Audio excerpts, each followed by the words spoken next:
Hello everybody, this is Dr. Kevin Connors. This is Module 1, Phase 6 of our course, The 7 Phases of Detoxification. So we're going to be going through this book, and obviously I'm thinking that everybody's read the book up to this point. So you're doing this course for me to help you walk through more details of this book and more intimate help on detoxification. That's the purpose of this course. Phase 6 is what I call proper elimination, or proper elimination is what I call Phase 6. And that's the first module, and that's where we need to start. And I always come back to this course. It's not, I'm not creating it and then leaving it. It's going to be, as new information comes up and as I want to add information, it'll be added. So think of this as a living course in that sense. We're always going to be adding information. It's going to become bulkier and bulkier. The negative of that is there's going to be a lot more things to go through. The positive of that is that you're going to gain a lot more information that you could be able to help yourself. So there'll be a lot of new videos in each one of these modules. So make sure you come back to it and learn as much as you possibly can. So proper elimination, how we're able to get rid of our wastes, that's what Phase 6 is all about. This video is going to be a little overview of Phase 6, and then we'll have more detailed videos on each part of Phase 6, because Phase 6 really is probably the most comprehensive. It's really colon health, small intestine health, gut health, and literally we could have, multiple courses just on that. So we want to get into this as deep as we possibly can. Now, in the book, I talk about things like just things that will help elimination, like just taking magnesium and vitamin C and Cape aloe and senna and fiber and things like that. These things will all help with elimination, but we don't just, let's say if I have some constipation or elimination problems, we don't just want to take magnesium and boy, that really helps my elimination. We do want to dig into maybe why I have these things. We don't want to use natural approaches just as medicine per se. Medical mentality is you have a symptom, you take this drug and it takes the symptom away. But did you address the reason why the symptom was there? That goes down to our core philosophy is, yes, we want to be as natural as possible, but we still want to get to the reason why.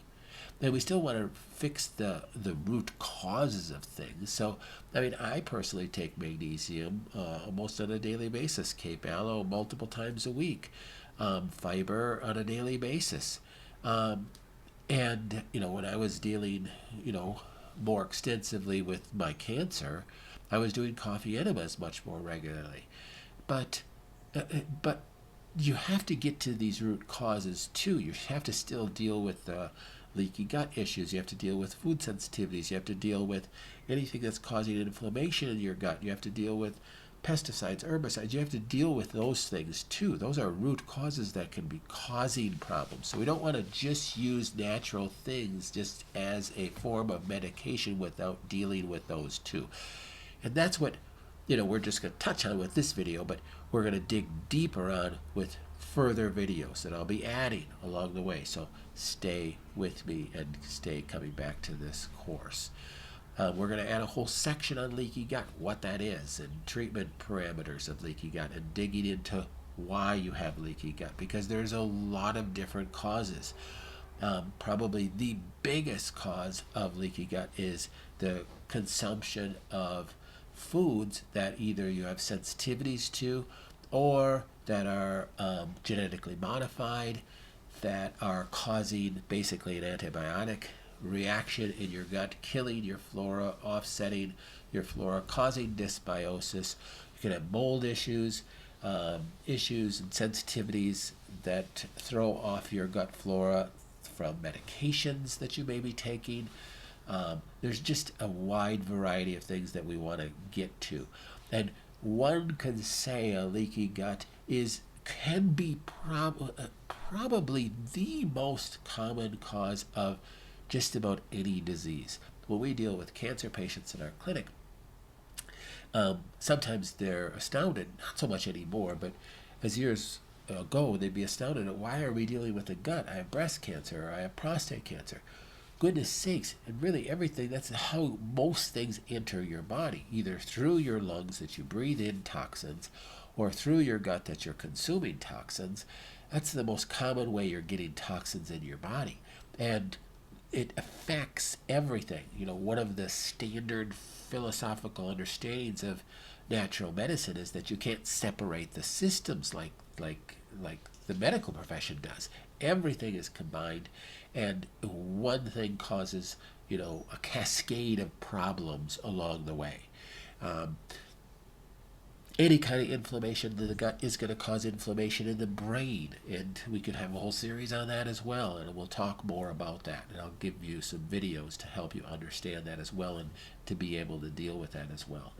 But all the poisons that we're exposed to, all the chemicals that we're exposed to, you know, not only are we consuming them in our food supply, even if you're eating completely natural and completely organic, you're still exposed to these things. These are affecting our body, these are affecting our brain, these are then affecting every part of us.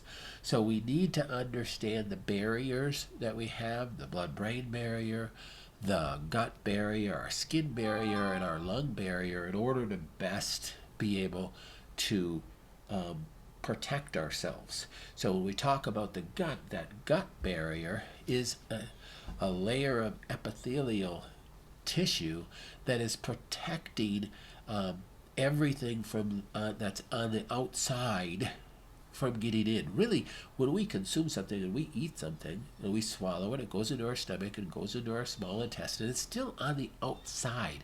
Oh, it's in my body. Well, really, not really. It's in a tube within your body. It still hasn't entered your body. You could eat something. Let's say you swallow a piece of metal by accident and it ends up in the toilet the next day. It never did affect you because you didn't absorb it. So what is absorbed? And normally some things shouldn't be absorbed, but when we have a breakdown in that wall, that barrier of the gut, things get absorbed that never should have gotten absorbed that can cause major problems. So we could do all the detoxification that we want, and we could support the liver pathways and chelate things out of our tissue and do all this stuff, but as soon as it gets dumped into the gut, if it's going across a damaged wall, it's going right back into our body, and we are doing ourselves no good. So we got to heal that wall. We got to heal that gut barrier. And I'm going to give you a lot of different things that aren't in the book that can be helpful for you. There's a lot of different nutrients that can be very healthful in healing the gut. Some you don't want to take if you have cancer, like glutamine, but glutamine can be very healing for the gut if you don't have cancer. So there's some things that you want to be careful of depending on if you have other comorbidities going on. But when we're just talking about healing the gut, there's a lot of different products that we will utilize. We don't use the Clear GI because it has glutamine with our cancer patients, but we certainly use the Clear SBI Protect and the Sun Spectrum, and there's just a lot of other things that we'll talk about in further videos about how to heal that wall, how to heal leaky gut, how to heal that barrier.